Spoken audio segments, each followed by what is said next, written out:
வணக்கம்.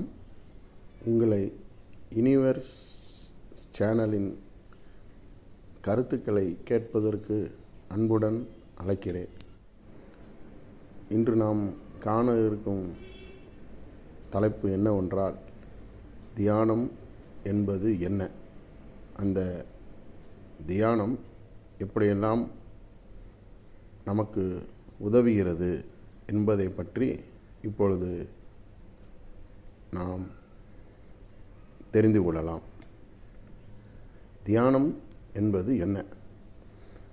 தியானம் உங்கள் மனதின் எண்ண ஓட்டத்தை தடுத்து பிரபஞ்ச சக்தியுடன் இணைக்கும்.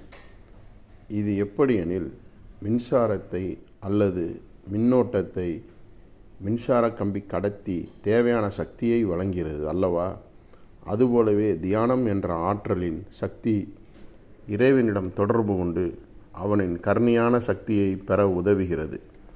தியானம் என்னும் சொல் மனதின் பல செயல்களான சிந்தனை, மன ஒருமைப்பாடு அல்லது மனதை ஒருநிலைப்படுத்துவது, மந்திர சொல்களை உச்சரிப்பது, ஆற்றல்களை உருவாக்குவது போன்றவைகளையும் குறிக்கிறது.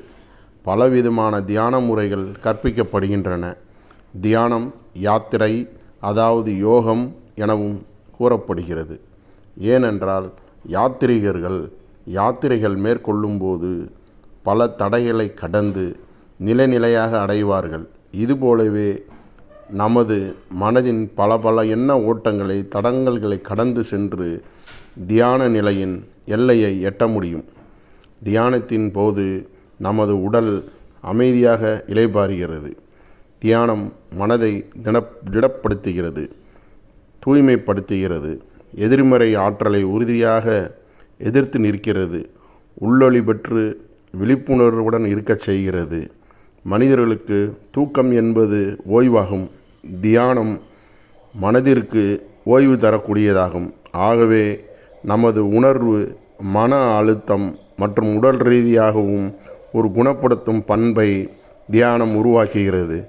முகம் தேஜஸ் பெறுகிறது, சுவாசத்தை விகிதத்தை குறைக்கிறது மற்றும் ஒழுங்குபடுத்துகிறது.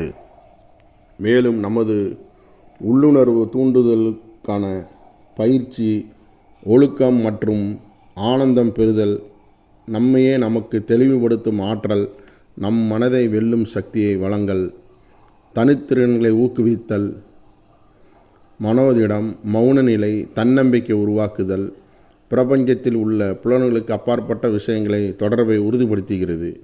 இறுதியாக தியானம் அக விழிப்புணர்வு அல்லது ஞான ஒளி அல்லது ஞானோதயம் அடைய வழி செய்கிறது.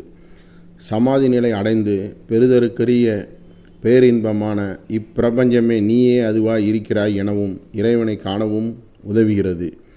தியானம் பற்றி மக்களிடையே விழிப்புணர்வு தன்மை இல்லை என்றே கூறுகிறேன்.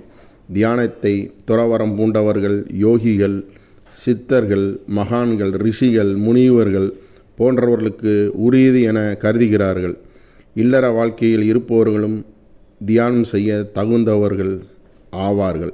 எனவே நீங்களும் தியானம் கற்று அதன் பலனை பெற்று நல்வாழ்வு பெற்று வளமுடன் வாழ இறைவனை வேண்டிக் கொள்கிறேன். என்னின் மற்ற பதிவுகளையும் மற்ற ரியல் சேனல் மூலம் அறிவுபூர்வமான காணொளிகளை காணலாம்.